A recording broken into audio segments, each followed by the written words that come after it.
अस्सलाम वालेकुम friends, this is Pathan Nazim and welcome to hello learning academy. Friends, इस session में हम माटीटी 2026 के लिए गुज़िश्ता इम्तिहानात में पूछे गए माहौलियाती मुताल्लिक़ के 10 सवालात वज़ाहत के साथ देखेंगे। लिहाजा 21 जून को आपका इम्तिहान कंडक्ट किया जाएगा।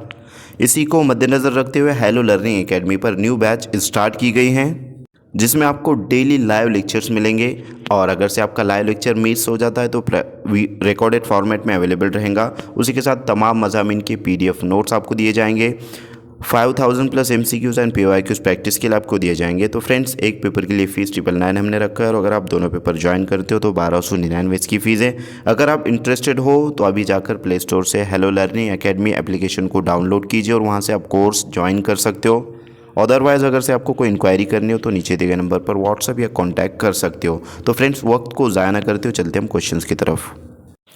फ्रेंड्स, क्वेश्चन है, समंदरी पानी की नमकीनियत नापने के लिए दर्ज मंदरजा झेल में से कौन सा आला इस्तेमाल किया जाता है। जैसे कि किलोग्राम जो है तो कोई भी चीज़ नापने के लिए हम इस्तेमाल करते हैं किलोग्राम, या फिर लीटर मीटर जो माइयात होते हैं उसको नापने के लिए जो तो लीटर और मिलीलीटर का इस्तेमाल करते हैं। कपड़ा वगैरह नापने के लिए हम जो है लिहाजा मीटर या फीट का इस्तेमाल करते हैं। तो इस तरीके से समंदरी पानी की जो नमकीनियत होती है उसे भी नापा जाता है, और उसके लिए कौन सा जो है तो आला इस्तेमाल होगा, इस टाइप का क्वेश्चन पूछा गया है। नंबर 1 है हाइड्रोमीटर, नंबर 2 है ब्यूरोमीटर, नंबर 3 है थर्मामीटर, और नंबर 4 है एनीमोमीटर। तो फ्रेंड्स, यहाँ पर समंदरी पानी की जो कसाफत है, जो नमकीनियत है, उसको जांचने के लिए, उसको जो है तो मापने के लिए हाइड्रोमीटर का इस्तेमाल किया जाता है। और बाकिया जो मीटर्स है वो अलग अलग जो है तो चीज़ों में इस्तेमाल होते हैं, जैसे थर्मामीटर वगैरह जो है तो तपिश नापने के लिए यूज़ होता है। नेक्स्ट क्वेश्चन की तरफ हम जाएंगे। अगला सवाल है कि मंदरजा झेल मुतबादिल में से कौन सा बयान सनती समाजी जिम्मेदारी को जाहिर करता है। नंबर 1, मज़दूरों के लिए PF यानी कि प्राइवेट फंड्स जिसको कहेंगे, प्रोविडेंट फंड्स का नज़म किया करना।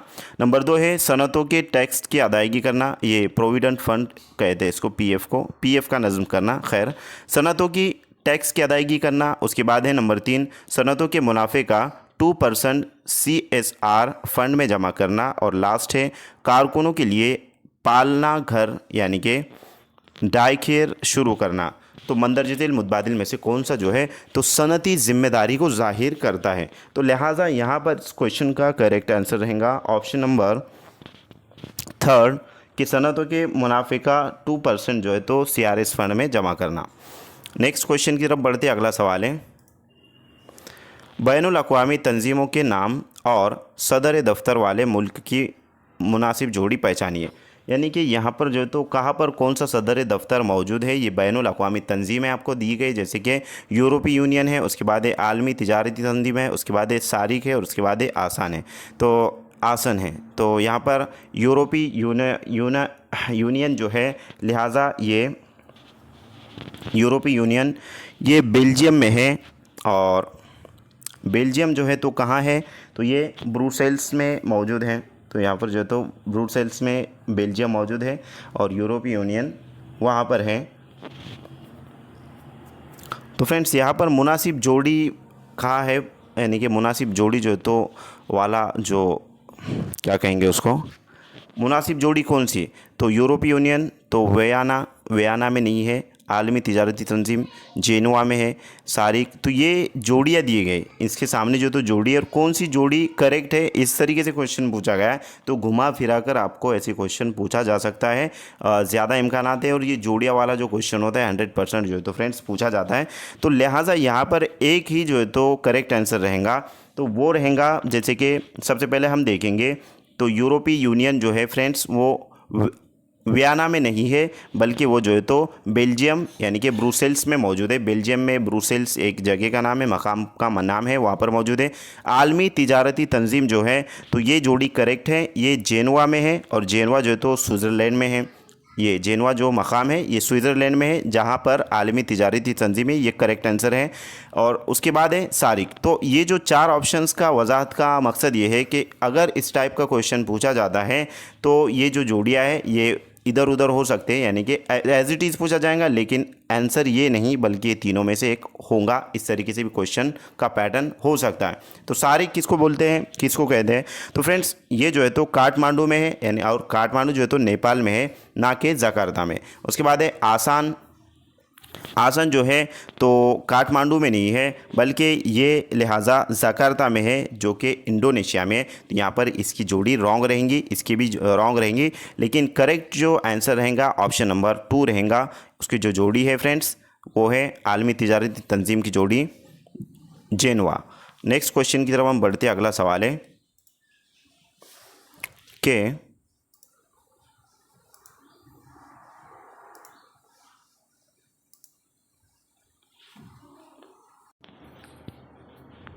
मखसूस ज़रूरतें रखने वाले लड़के लड़कियों के लिए तालीम हासिल करने की ज़्यादा से ज़्यादा उम्र की क्या शराइत है? तो फ्रेंड्स यहाँ पर डायरेक्टली जो है तो आप आंसर दे दोगे कि 6 से 14 साल है, या 6 से 10 साल है, 6 से 18 साल है, या 6 से 15 साल है। तो हमको पता है कि जो तालीम यानी कि 6 से 14 साल के बच्चों के लिए लाजमी तालीम है।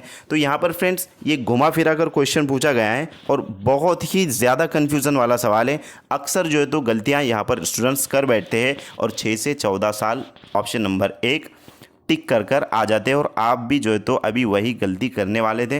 तो फ्रेंड्स मखसूस ज़रूरतें से मुतालिक क्वेश्चन पूछा गया है कि मखसूस ज़रूरतों से रिलेटेड जो है तो क्वेश्चन है, जैसे कि जो फिजिकल डिसेबल होते हैं उनसे रिलेटेड क्वेश्चन है कि फिजिकल डिसेबल मीन्स मखसूस ज़रूरतें रखने वाले लड़के लड़कियों के लिए तालीम हासिल करने की ज़्यादा से ज़्यादा उम्र की जो शर्त है वो क्या है? तो यहाँ पर 2 क्वेश्चन बनते हैं कि यानी कि लाजमी तालीम जो है, मुफ्त लाजमी तालीम, तो वो कौन सी ईयर में है, उसकी उम्र की शर्त क्या है, इस तरीके से पूछा जा सकता है। तो वो है 6 से 14 साल, जो कि लाजमी और मुफ्त तालीम है हर एक स्टूडेंट, हर एक जो है तो बच्चे के लिए, हर एक तालिब इल्म के लिए। तो लिहाजा मखसूस ज़रूरतें रखने वाले जो तलबा होते हैं उनके लिए क्या शर्त है? तो यहाँ पर है 6 से 10 साल, 6 से 14 साल तो ये लाजमी तालीम का हो जाएगा, 6 से 10 साल नहीं रहेगा, 6 से 18 या 6 से 15, तो ये दोनों में से आंसर रहेगा।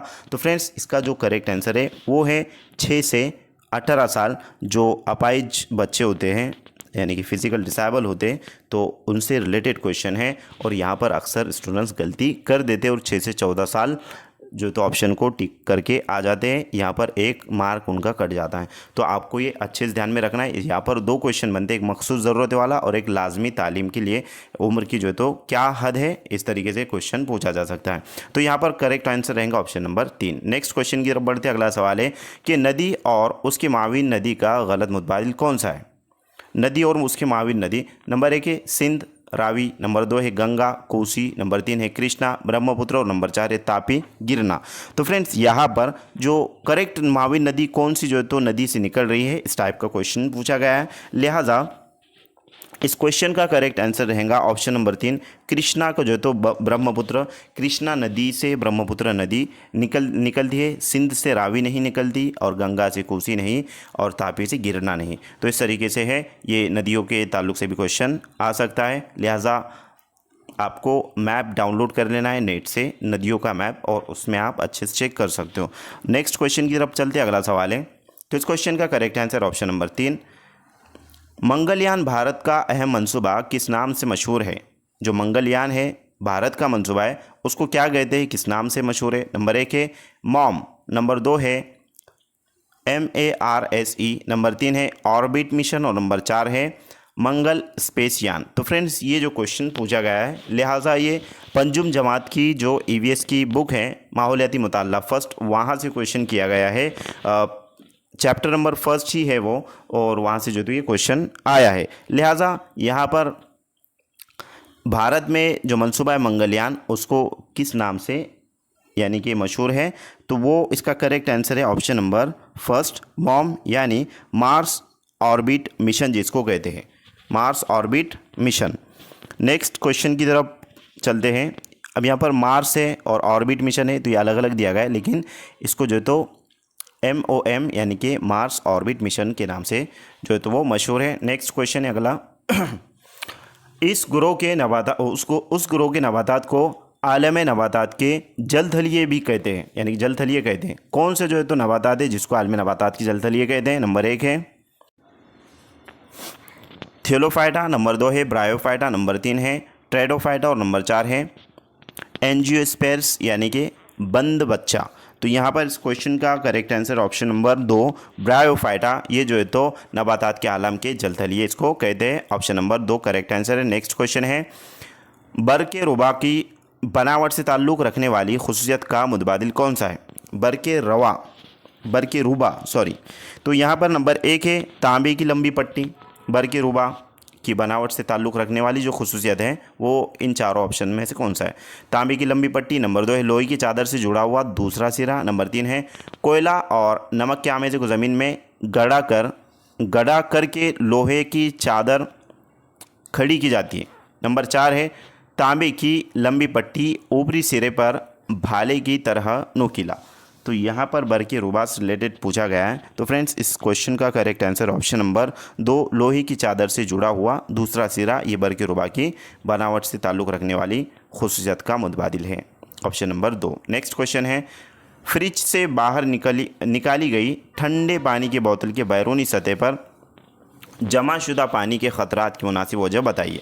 यानी कि क्यों जो है तो ठंडे पानी की बोतल अगर से हम फ्रिज से निकालते हैं, अक्सर जो तो रमज़ान में होता है कि इफ़्तार का वक्त होता है और हर एक जो है तो बोतल पकड़ने के लिए यानी कि बोतल जिसकी उसकी जो तो ले लेते हैं वहाँ से, और उसमें भी आनाकानी हो जाती है, उसमें जो है तो बहुत सारी चीज़ें होती है। खैर लिहाजा यहाँ पर बतौर मिसाल जो है तो यहाँ पर दिया गया है, और ये क्वेश्चन भी है और हकीकत भी है कि क्यों जो है तो ऐसा होता है कि फ्रिज से अगर बॉटल निकाली जाती है तो उसके बाहर से जो है तो बैरूनी सतह पर जमाशुदा पानी ख़तरात मुनासिब उसके यानी कि क्यों उसके बोतल के बाहर पानी के ख़तरात जम जाते हैं।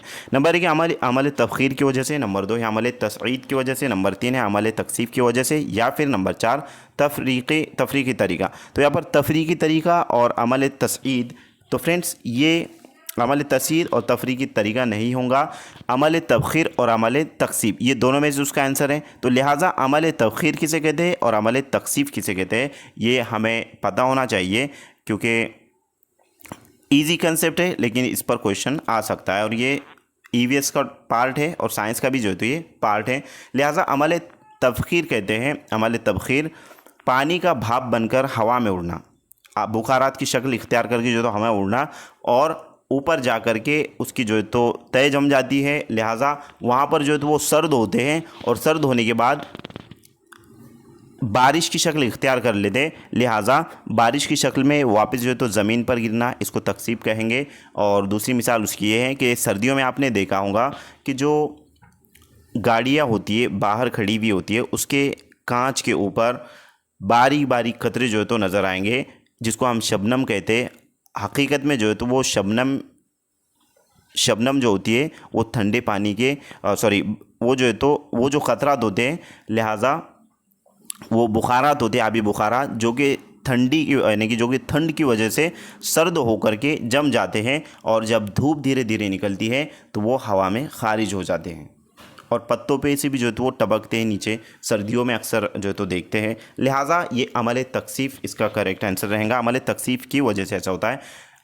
उसके बाद है नेक्स्ट क्वेश्चन कि गर्म किया गया घी ठंडा होने पर गाढ़ा होता है, ये किस किस्म की तब्दीली है? नंबर 1 है तबई तब्दीली, नंबर 2 है कीमियाई तब्दीली, नंबर 3 है दौरी तब्दीली और नंबर 4 है गैर दौरी तब्दीली। तो फ्रेंड्स इस क्वेश्चन का करेक्ट आंसर रहेगा ऑप्शन नंबर 1 तबई तब्दीली, यानी कि उसकी असल हालत में जो है तो घी आ जाता है, जब उसको गर्म किया जाता है तो जब और जो है तो वो फैल जाता है, यानी कि उसके जो सालिमात होते हैं वो अलग अलग हो जाते हैं और सर्द होने पर जो है तो वो जम जाते हैं। तो ये खुसूसियत है तबई तब्दीली की।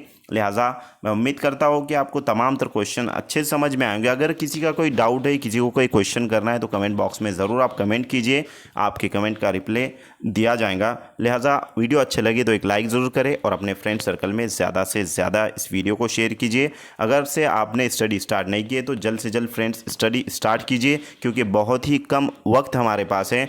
23 नवंबर को एग्ज़ाम है, ये बात आप जहन में रखें और आसानी से आप एग्ज़ाम को क्रैक कर सकते हो। खैर मिलते हैं नेक्स्ट टाइम नेक्स्ट वीडियो में। आज के लिए इतना काफ़ी है। Thank you for watching and listening my video. Thank you very much Indeed for your cooperation and have a nice day.